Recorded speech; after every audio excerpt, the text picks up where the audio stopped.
Hi, it's Sarah with House Copper, and today I'm going to do just a very brief demonstration on using a non-chemical flux to solder. And the only non-chemical flux to solder is pine tree resin, like the pine tree, hard, almost, crystallized sap from pine trees that you can pulverize and use as a wonderful flux. It's actually the flux that was used back in the 1700s. And I am going to be using tin plate just for ease of showing you. And I'm going to be soldering on the outside of a lap seam. One, so I can show you how it runs really easily, the solder and the flux together. And in the old days, actually, in the 1700s, you did solder on the exterior. We don't do that anymore because you don't want food to get in the cracks that would be to the interior. But that is also the traditional way of doing it. I'll be doing another video using pine tree resin, not with a modern soldering iron, but with the traditional copper soldering tools also from the 1700s. It's just that's a lot more involved and requires, like a furnace I have to set up. So anyway, without further ado, I have the iron hot and I'm just gonna do this quick, easy little how to use pine tree resin as a flux. Okay, so here is the rosin flour. And I got it from Paul Barnhart, who is kind of the place where a lot of vintage tin and coppersmiths get their traditional items. He doesn't really have a website, it's gotta go to the convergence. But it's pine tree rosin, so if you have pine trees, you can use this. And I'm going to I have a sample piece of tin that I've rolled, like it's got old globs on it, but it's been rolled to have a lap seam. So you can see the lap seam right here. And I have my soldering iron, which is nice and warm and cleaned off. I use a salmoniac block to just clean off my soldering iron for anything, tin or copper, but especially tin. And I use a rheostat to make sure I don't burn the soldering iron out, because that happens a lot. So what I'm going to do is just you don't need as much in this case as you might think. And you can use little scoops if you want to make a little scoop. But if you see, I've used the powdered pine tree rosin on this as if it was liquid solder that I was using with a brush. Okay, and then check it out. Wait for the whole thing to heat up. There we go.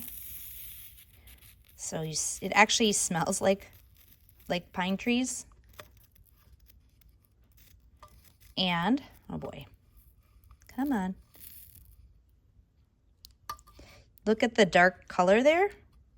That is what you're going to have to take off with alcohol after the fact. Let's see if I can get it to actually go where I want it to go. Come on. There we go. Use the right iron part, Sarah. So, as you can see, it's not as precise. So I'm definitely getting solder where I don't want solder, but it does run, and it actually runs really nicely, just like a chemical flux would run. And I'm moving nice and slow so that I get a nice, even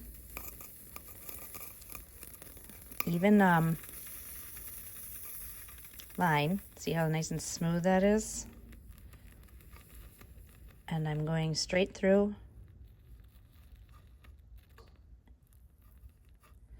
So I'm not going to do the whole line, just giving you an idea. But that is waterproof now, where that solder ran.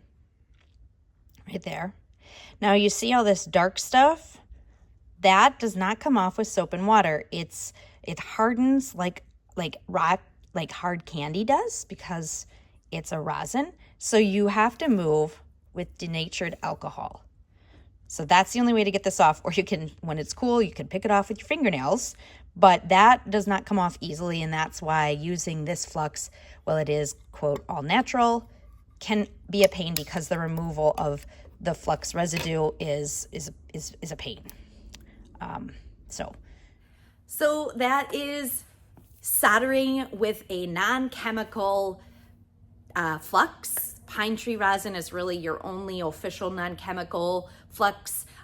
Some people use borax, but that's still a chemical in a way. So if you're looking for that kind of, I don't want to say organic, but non-chemical way of using of soldering, you can use pine tree resin. You can get it in your backyard. You just pulverize it to a fine powdery pulp like that. You can do it in a mortar and pestle or maybe a food processor, though gross. Everything will taste like pine. And then just remember that removal again would be with that denatured alcohol, not soap and water like we would use with the chemical flux. If you have any thoughts or questions or things you've done this way, definitely put them in the comments below. It's kind of the place to share what worked for you or what didn't, or if you have questions. And I'll always get back 2 questions in there, even if it takes me 2 months. I always do. Thanks again for watching. Tell everybody about the channel. Don't forget to subscribe. Find me on Facebook or Instagram, or buy Copper, Iron, and Clay wherever books are sold.